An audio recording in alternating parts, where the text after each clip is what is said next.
మనం షాపింగ్ మాల్కి వెడతాం, ఎంత విచిత్రంగా ప్రవర్తిస్తాము. వెళ్ళే వరకు ఏ వస్తువులు గుర్తురావు. చెంచా కొనడానికి వెడతాం, ఫ్యాక్టరీ మొత్తం కొంటాం. దీనికి ఎవరు కారణం? గురుడా, శుక్రుడా, జాతకం చెప్పినవాడా? మన బుద్ధి.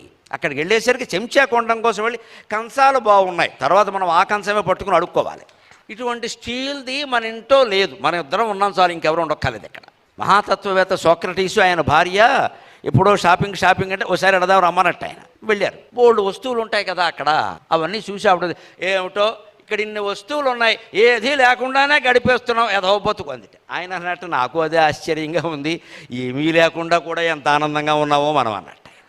వస్తువుల్లో ఏం లేదండి, మన మనస్తత్వంలో ఉంది. అన్ని ఉన్నాయి, మన ఇంట్లో ఏం లేకుండా బతుకుతున్నాం అన్న భావన ఆవిడ క్యాన్సర్ వచ్చేలా చేస్తుంది, ఆందోళన పెరిగి. అన్ని ఉన్నా కూడా నాకేం అక్కర్ లేకుండా బతుకుతున్నాననే భావన ఈయన్ని 125 ఏళ్ళు బతికేలా చేస్తుంది. ఇప్పుడు అనారోగ్యాలకు కారణం ఆందోళన కదా, మన ఆశలు కదా, అవన్నీ మన ఇంట్లో ఉండాలా, అవసరం.